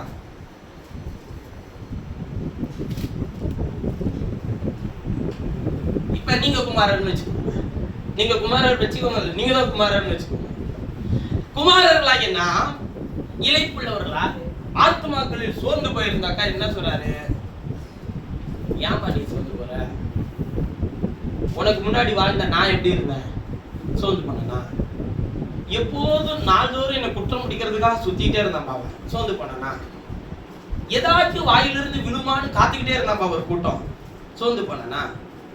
வேணும்னே என்ற பரிசோதிக்க சோதிக்கும்படிக்கு நோட்டெல்லாம் கொடுத்து விட்டு வரி கட்டுறது சரியா தப்பான்னு கேட்டான் இவன். சோர்ந்து பண்ண 10 பேரை குஷ்டரோகிய சுகமாக்கி அனுப்பிவிட்ட ஒருத்தன் தான் நன்றி உள்ளவனா வந்தான். மீதி 9 பேர் நன்றி இல்லாதவனா இருந்தாரு. நான் சோர்ந்து பண்ணனா? பைபிள்ல சொல்லுதுங்க, அவர் பாவிகளுக்கும் துரோகிகளுக்கும் நன்மை செய்கிறவராய் சுற்றிட்டு இருக்காரு. அதாவது இவர் யாருக்கு நன்மை செய்யலாம்? சரி, பாவிக்கு நன்மை செஞ்சா பரவாயில்ல. யாருக்கு நன்மை செஞ்சாரா? துரோகிகளுக்கு. அப்படின்னா என்ன அர்த்தம்? கூட இருக்கிறவனே ஏதாச்சும் பண்ணுவான். இதை விட்டு தரித்திரருக்கு கொடுத்துருக்கலாம் ஒருத்தன் உள்ள இருந்து சொன்னான். இதை கொண்டு வந்து இவ உடச்சி வேஸ்ட் பண்ணா, இதை விட்டு தரித்திரருக்கு கொடுத்துருந்தா எத்தனை பணம் கிடைச்சிருக்கான்? 300 பணம் கிடைச்சிருக்கலாம். ஆண்டவர் திரும்பி பார்த்து 300 பணத்துல சாப்பிடுறியான்றது கேட்காம நான் இந்த காலத்துல இருந்தாருன்னா அந்த ஆண்டவர் அப்படிதான் வச்சிருப்பேன். இந்த 300 பணத்துல தான் அவனை புதைக்க போறாங்களான்றவர். அவர் சொல்ற தரித்திரர் எப்பொழுது உங்க இடத்துல இருக்காரு. இவரு நான் சொல்ற வார்த்தையை கூட கடினமான வார்த்தையை பயன்படுத்துறாருங்க இவரு பல இடத்துல. நீங்கள் உங்கள் பிதாவாகிய பிசாசுனால் உண்டானவர்கள்லாம் சொல்லிடுறாரு. விபச்சார மார்க்கத்தை சேர்ந்தவர்களே அப்படிலாம் சொல்லி திட்டிருப்பாரு. யாருன்னா அப்ராணிகள் இல்ல, எல்லா வேதத்தை கரைச்சி குடிச்ச வேத பரிச்சயங்களை பார்த்து நீங்கள் போய் கற்றுக்கொண்டு வாருங்கள். ஒருத்தவனுக்கு நல்லா ஒரு டாக்டர்கிட்ட போய் நீங்க டாக்டரை பார்க்க போயிருக்கீங்கன்னு வச்சுக்கோங்களேன், அவன்கிட்டயே போய் உட்காந்துக்கிட்டு இந்த மெடிசன் எனக்கு ஏன் சேரலன்னு சொல்லி கேட்டீங்கன்னா அவர் என்ன சொல்லுவாரு? இந்த மெடிசன் எனக்கு சேரலன்னு கேட்டாக்க கூட பதில் சொல்லுவாங்க, இந்த மெடிசன் எனக்கு சேருமா அப்படி நீங்க திருப்பி கேட்கறீங்கன்னு வச்சுக்கோங்களேன். எழுதி கொடுத்த சீட்டை வாங்கி வச்சுக்கிட்டு இந்த மாத்திரை எல்லாம் எனக்கு ஏத்துக்குமா, இந்த வியாதி சரியாமனு தானே எழுதி கொடுத்தேன், போய் வாய் மட்டும் தின்னுன்றான். படிச்சவன்கிட்ட போயிட்டு இவர் என்ன சொல்றாரு? இவர் எங்க உட்கார்ந்ததே கிடையாது, இவர் வேத பாடத்துல உட்கார்ந்ததே கிடையாது, இவர் உட்கார்ந்து கத்துக்கிட்டதே கிடையாது. 12 வயசுல தேவாலயத்துல உட்கார்ந்து வேத பாரகர்களுக்கு முன்னாடி பேசுகிற ஞானத்தை குறித்து ஆச்சரியப்பட்டார்கள் அவர்கள். ஒரு இடத்துல கேட்கிறாங்க, நீர் எங்கள் பிதாவாகிய ஆபிரகாமிலும் பெரியவரும், உனக்கு இன்னும் அது கேட்கிற முட்டாளுக்கு பாருங்க, உனக்கு இன்னும் 50 வயசு ஆகல, இவருக்கு 50 வயசு ஆயிடுச்சுன்னா ஆபிரகாமை காட்டிலும் பெரியவரா? அவங்க என்ன புரிஞ்சுக்கிட்டாங்கன்னா, எங்க பிதாவாகிய ஆபிரகாம் ஒரு 70 வயசுலதான் தேவன் அவனை சந்தித்து அவனை வழி நடத்திட்டு போனாரு, அந்த வயசு கூட இன்னும் உனக்கு வரலையே, இப்ப தேவன் உன்னை நடத்துறாரு, அற்புதங்களை செய்யறாரு நீ சொல்றியே, எப்படி நான் நம்புறதுன்னு அவன் கேட்கறான். எங்கள் பிதாவாகிய ஆபிரகாமில் நீ பெரியவரோ? இவர் என்ன சொல்லியிருக்கணும்? அவரை காட்டினா கொஞ்சம் சின்னவர் தான்ப்பா, இல்லைன்னா ஆபிரகாமை காட்டிலும் பெரியவர் எனக்குள்ளே இருக்கிறார் அப்படி சொல்லியிருக்கலாம். ஆனா இவர் என்ன சொல்றாரு? இப்ப இவர் கோச்சு பரவாயில்லையா? நீங்க தான் சொல்லணும். இவர் என்ன சொல்றாரு? நான் பிதா ஆபிரகாம் உண்டாகிறதற்கு முன்னமே நான் இருக்கிறேன். இவர் கோச்சு வர மாட்டாரா? உன் பிதா இதோட நிறுத்தினா பிதாவாகி ஆபிரகாம் என்னுடைய நாளை காண ஆசையா இருந்தானா? இப்ப இவரு எவ்வளவு கோச்சு பாரு, நீங்க சொல்லுங்க. என்னுடைய நாளை காண ஆசையா இருந்தான், கண்டு களிப்பு இருந்தார். ஒண்ணுமே பேசல, அமைதியா போயிட்டாங்க. இதுக்கெல்லாம் அவரை கொல்லலாம்னு முயற்சி எல்லாம் பண்ணாங்க, மாட்டல கையில. இன்னொரு இடத்துல இவரை டென்ஷன் பண்ற மாதிரி இவர் ஒன்று பேசியிருப்பார். என் பிதாவின் வீட்டில் அநேக வாசஸ்தலங்கள் இருக்கு, அப்படி இல்லாத இருந்தேன்னா உங்கள்கிட்ட சொல்லியிருப்பேன். இவர் நிறைய வீடு வச்சிருக்கிறாரு, ஏன்பா தான் அவரு. ஆனாலும் நான் போய் உங்களுக்கு ஒரு வீட்டை ரெடி பண்றேன், அங்கே நீங்கள் இருக்கும்படிக்கு உங்களை என்னிடத்தில் சேர்த்து கொண்டு போவேன். வீட்டுக்குள்ளே பிரச்சனை உங்களுக்கு. ஒரே வீட்டுல 2 பேருக்கு பிரச்சனை. இவர்கிட்ட நிறைய வீடு இருக்கு, வாடகை கொடுத்துருக்காரு. இவர் போய் ஒரு வீட்டை ரெடி பண்றாரு. அவர் வீட்டுல வேணா உன்னை என் வீட்டுல தனி கொடுத்தனமா போயிடணும், நம்ம 2 பேரும் ஒன்னா போய் ஒன்னா இருப்போம். வீட்டுக்குள்ளே பிரச்சனை. எப்படிங்க இது ஒத்து வருமா? ஏன் சொல்றாரு? எதுக்கு சொல்றாரு? யோவான்ல ஒரு வசனத்துல இயேசு சொல்றாரு, இவர் எதை குறித்து, சீசர்கள் சொல்றாங்க, இவர் எதை குறித்து பேசுகிறார் என்பதை புரிஞ்சிக்கவே முடியலன்னு கேட்கிறான். அதுக்கு அவர் சொல்றாரு, இப்பொழுதே எல்லாவற்றையும் சொல்லிவிட்டால் நீங்கள் தாங்க மாட்டீர்கள். அப்படின்னா இவர் என்ன எக்ஸ்ட்ரீம் போறாரு பாரு. எல்லாத்தையும் நான் சொல்லிட்டேன்னு வச்சுக்க, நீ தாங்க மாட்ட. எல்லாத்தையும் நான் பரிசுத்தமானவரா வரும்போது நீ தெரிஞ்சுப்ப. அப்போ புரியா, ஐயோ மகத்துவமானவரை கண்ணார கண்டு விட்டுட்டோமே என்ற மாதிரி உனக்கு தோணும். அதனால தாங்க 1 யோவான் 1ஆம் அதிகாரம் முதல் வசனத்துல யோவான் எழுதும்போது சொன்னாரு, அந்த வசனத்தை வாசிங்களேன். 1 யோவான் 1:1. ஆதி முதல் இருந்ததும், பாருங்க சொல்றாரு பாருங்க, சரி அதுதான் வார்த்தை தான் வர. ஆதி முதல் இருந்ததும் நாங்கள் கேட்டதும், நாங்கெல்லாம் அதை பத்தி தான் கேட்டுட்டே இருந்தோம் சின்னதுல இருந்து. எங்கள் கண்களினாலே கண்டதும், நான் நேரடியாக உட்கார்ந்து மார்பிளெல்லாம் சாய்ந்துட்டு இருந்தையா, என் கண்களினாலே கண்டதும், நாங்கள் நோக்கி பார்த்ததும், நான் அவரை நோக்கி பார்த்திருக்கிறேயா, எங்கள் கைகளினாலே தொட்டதும், நான் அவரை தொட்டு கூட பார்த்திருக்கிறேயா, தொட்டதும் ஆகிய ஜீவ வார்த்தையை குறித்து பேசுகிறோம். அந்த ஜீவன், அடுத்த வசனம் முதல் பகுதி, அந்த ஜீவன் எங்களுக்காக வெளிப்பட்டதையா. ஜீவன் வந்துருச்சு என்னக்காக. என்ன ஒரு அற்புதமான விஷயம். ஆதி முதல் இருந்தது அவர் தான், கண்களினால் கண்டது அவர் தான், நோக்கி பார்த்தது அவர் தான், கைகளினால் தொட்டது அவர் தான், கேள்விப்பட்டது அவர் தான். அந்த ஜீவன் எங்களுக்காக வெளிப்பட்டது.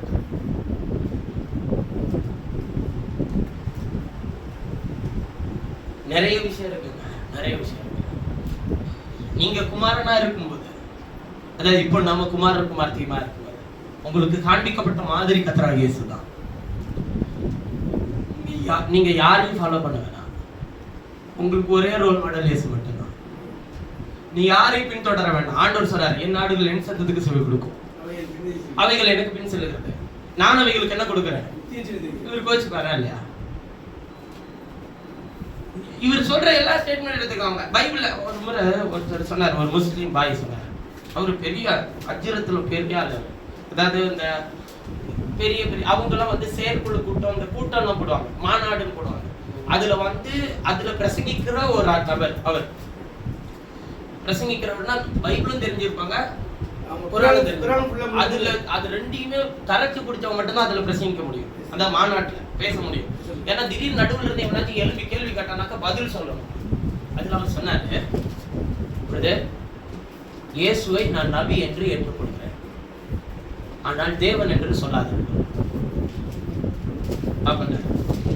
என் பக்கத்துல உட்கார்ந்து இன்னொரு ஆள், அவர் தேவன் இல்லை, அவருக்கு மேல ஒரு தேவன் இருக்கிறார், அவர் தான் பிதா, கிறிஸ்தவர். அவர் இந்த கொள்கையை விசுவாசிக்கிறார். இது ட்ரினிட்டிலே சேராது. இது ஒரு வித்தியாசமான ஒரு கொள்கை. 3 தன்மையில வெளிப்பட்ட ஒரு தேவன்றதான் திருத்துவம். ஆனா இந்த கொள்கை யார் உண்டாக்குனதுன்றதுக்கு இப்ப நான் ஒரு PDF வச்சிருக்கிறேன். முடிச்சதுக்கு அப்புறமேட்டு உங்களுக்கு குரூப்ல போடுறேன். அது ஆங்கிலத்துல இருக்கு, அதை வந்து அண்டர்லைன் பண்ணி வச்சிருக்கிறேன். ஆனா வந்து அதை வந்து தமிழ்ல மொழிபெயர்த்து உங்களுக்கு நான் குரூப்ல அனுப்பி வைக்கிறேன். புரியுதுங்களா? சரி, இப்ப கவனிங்க. அவர் சொன்ன விஷயம், ஈசா அதாவது இயேசு வந்து நபி தான். உடனே அதுக்கு நான் சொன்னேன், இயேசு நபி நீங்க சொன்னீங்கன்னா அவரு சொல்றாரு, நானே வழி சத்தியமும் ஜீவனுமா இருக்கிறேன் அப்படின்னு சொன்னாரு. உடனே அவரு சொன்னாரு, ஆமா பிரதர், அந்த காலத்துல இயேசு தான் வழி சத்தியம் ஜீவன். அதனால அவர் சொன்னாரு, மோசையின் காலத்துல மூசாவின் காலத்துல வந்து அவர் தான் வழியா இருந்தாரு, ஜனங்களுக்கு வழிகாட்டுற வழி நபி. மோசே ஒரு நபி, தீர்க்கதரிசி. நபி என்ற தீர்க்கதரிசி. எலியாவின் காலத்துல எலியா தான் நபி, அவர் தான் வழி சத்தியம் ஜீவன். இப்படி ஜனங்களை நடத்திட்டு இருந்தாங்க. இப்படி ஒவ்வொரு காலத்திலும் ஒவ்வொரு நபி இருக்காங்க. அது போல அந்த காலத்துல இருந்த நபி யாரு? இயேசு. என்னன்றது கரெக்டா தானே அவன் சொல்றான், இதுல என்ன தப்பு இருக்கு அப்படின்ற மாதிரி தோணுச்சு. அது சொன்னாரு, அவன் சொன்னான் அப்படி, அன்னைக்கு அவன் தானே வழிகாட்டி. அவன் சொன்னா, மோசே சொன்னானா நானே வழி சத்தியம் ஜீவனுமா இருக்கிறேன்னு அவன் சொன்னானா? எலியா சொன்னானா? சகரியா சொன்னானா? மல்கியா சொன்னானா? எந்த ஒரு தீர்க்கதரிசி வாயை திறந்து சொல்லியிருந்தானா என் மகிமை ஒருத்தனுக்கு கொடுக்க மாட்டேன்னு அன்னைக்கே போட்டிருப்பான். அவனை ஒருத்தன் கூட சொல்லல. நான் சொன்னேன்ல, நான் என்ன சொன்னேன்னு அவன்கிட்ட சொல்லுங்க சொன்னேன். மோசே வழி சத்தியம் ஜீவன் சொல்லல, எலியா சொல்லல, எரேமியா சொல்ல, எசேக்கியேல் சொல்ல, எந்த தீர்க்கதரிசியும் பழைய ஏற்பாட்டிலே புதிய ஏற்பாட்டிலே யாரும் சொல்லல. அத்தனையும் நானே என்று சொல்லத்தக்கதான அதிகாரத்தையும் வல்லமை பெற்றவர் தேவன் ஒருத்தர். எந்த மனுஷனும் சொல்ல முடியாது. ஏன்னா மனுஷன் எவனுக்கு அந்த அதிகாரம் கிடையாது. இங்க மனுஷன் எல்லாம் தேவன் ஆகணும்னு முயற்சி பண்றான். ஆனா தேவன் மட்டும் தான் மனுஷனான. இங்க மனுஷன் எல்லாம் தேவன் ஆகணும்னு நினைக்கிறானா இல்லையா? கடவுள் ஆகணும்னு நினைக்கிறானா இல்லையா? ஆனா இங்க ஒருத்தர் மட்டும்தான் தேவன் மனுஷத்துல வர விரும்பினார். அடிமையின் ரூபம் எடுத்து மனுஷர் சாயலானார். இந்த வசனத்தை சொல்லிட்டு சொன்னேன், இவர் நானே வழி சத்தியம் ஜீவன் மட்டும் சொல்ல பிரதர், நானே வாசல், நானே ஆடுகளுக்கு நல்ல மேய்ப்பன், நானே வானத்திலிருந்து ஜீவப்பம், நானே ஜீவ தண்ணீர், நானே நானே நானேன்னு இத்தனை நானேன்னு சொன்ன ஒரே ஒருத்தர் பைபிள்ல கர்த்தராகிய இயேசு ஒருத்தர் தான். இவர் நபி அல்லையா? இவர் தான் மெய்யான தேவன் சொன்னார். இவரே மெய்யான தேவன் நித்திய ஜீவனுமாய் இருக்கிறார் என்று சொல்லி 1 யோவான் 5வது அதிகாரத்தில் எழுதியிருக்கு. ரோமர் 1வது அதிகாரத்தில் இவரே சர்வத்திற்கும் மேலான தேவன் எழுதியிருக்கு. கொலோசியர் 2:7 தேவத்துவத்தின் பரிபூர்ணம் எல்லாம் சரீர பிரகாரமாக இவருக்குள் வாசமா இருக்கிறதுன்னு எழுதியிருக்கு. அப்போஸ்தலர் 2வது அதிகாரத்துல இவர்தான் தேவனும் கிறிஸ்துவும் ஆக்கினார்னு சொல்லி எழுதியிருக்கு. தேவன் தன்னை வெளிப்படுத்துகிறதுக்கு எடுத்துக்கொண்ட ஸ்தானத்தை ஒரு தனி நபராக உலகத்தின் அதிபதி அடையாளப்படுத்த வச்சு, ஜனங்களை விசுவாசத்தில் சோரம் போக வைத்து, மெய்யான தேவனை அறிந்து கொள்ள வேண்டிய அந்த கண்களை திறக்கக்கூடாதபடிக்கு உலகத்தின் குருட்டாட்டத்தை பிடிக்க வைத்து, அந்த நன்மையான அதாவது இயேசு செய்த மகத்துவமான தியாகத்தையும் மறக்க வச்சுட்டாங்க. இவர் உங்களை வியாதியிலிருந்து, வேதனையிலிருந்து, கஷ்டத்திலிருந்து, கடன் பிரச்சனை விடுதலையாக ஒரு மாம்சீகத்துல வந்து அடிக்கப்படவே இல்லை. உங்களை அவரப்பல மாத்துறதுக்கு தான் அவர் வந்தார் மாம்சீகத்துல. ஆனா அந்த நோக்கத்தையே மாத்திட்டான். நீங்கள் இயேசுவின் இடத்துல வரும்போது அவரையே நினைத்துக் கொள்ளுங்கள். அவர் நமக்கு முன்னாடி செஞ்ச மகத்துவமான விஷயத்துக்கு நாம படுற பாடுகள் எல்லாம் ஏதாச்சும் ஒரு துளி அளவாச்சும் ஈடாகுமா? நாம அனுபவிக்கிற கஷ்டம் ஈடா? நம்ம எல்லாம் செய்யறதுக்கு அனுபவிக்கிறோம். அவர் பச்சை மரம், நம்ம பட்டை மரம். பச்சை மரம் அதான் சொல்ற. நீ என்ன நினைச்சுக்க? நான் அனுபவிச்சல, உனக்காக அனுபவிச்சல, உன்னை நினைச்சுக்கிட்டு அனுபவிச்சல. நீ எனக்காக அந்த நான் உனக்கு ஆயத்தம் பண்ணி வச்சிருக்கிற நித்திய ஜீவனை நினைச்சிட்டு அந்த சந்தோஷத்தின் பொருட்டு இந்த அவமானத்தை, அந்த சந்தோஷத்தின் பொருட்டு இந்த குறைவை, அந்த சந்தோஷத்தின் பொருட்டு இந்த பலவீனத்தை, அந்த சந்தோஷத்தின் பொருட்டு இந்த நெருக்கடியை, அந்த சந்தோஷத்தின் பொருட்டு இந்த தோல்வியை, அந்த சந்தோஷத்தின் பொருட்டு இந்த உபத்திரவங்களை சகிச்சு விதமாய் பாடுகளை சகித்த அவரையே நினைத்துக் கொள்ளுங்கள். விதமாய் விபரீதங்களை சகித்த பாடுகளை அல்ல. எதை சகிச்ச? விபரீதங்கள். விபரீதம் என்ன? தமக்கு விரோதமாய் பாவிகளால் செய்யப்பட்ட விரோதமாய் பாவிகளால் செய்யப்பட்ட இவ்விதமான விபரீதங்களை சகித்த விபரீதமா பேசுறியா? சிக்கல்ல மாட்டி விடுறதுக்கு என்ன விபரீதமா பேசி என்னை மாட்டி விடலாம்னு நினைச்சிட்டு இருக்கியா? விபரீதங்களை சகித்த அவரை நினைத்துக் கொள்ளுங்கள். உங்களுக்கு நடக்கிற விபரீதங்கள், உங்களுக்கு நடக்கிறதான பாவிகளால் செய்யப்படுகிற காரியங்கள், இதெல்லாம் அவரை நினைத்து சகித்துக் கொள்ளுங்கள் அவர் சொல்றார். காரணம், உனக்காக இதுக்கான பதில நான் எங்க ரெடி பண்ணி வச்சுட்டேன், சிலுவையில ரெடி பண்ணி வச்சுட்டேன். என்ன நினைச்சுக்க, உனக்கு பதில் நான் தரேன். அந்த பதில் உன்னை நான் நடத்துறதுதான் பதில். கேட்கிற கேள்விக்கு பதில் சொல்றது இல்ல, பதில என்னதான் நேரடியா செய்கிறதான். நான் உனக்காக கிரியை செய்யறேன், உன் கண் காணும், அவ்வளவுதான். உன் கண்ணு பார்க்கணும். முதல்ல நான் உனக்கு கொடுக்குற ஒரே பதில் என்னன்னா, இந்த வசனத்தை கொடுக்கறது அப்படி இல்லை, இந்த வசனத்தின்படி உனக்கு நான் கிரியை செய்யறத உன் கண் காணும். கர்த்தருடைய பிரசன்னமும் நீங்காத காலம், அவருடைய மகிமையும் மகத்துவமும் அனைவரோடு கூட இருந்து உங்களை நடந்துட்டோம்.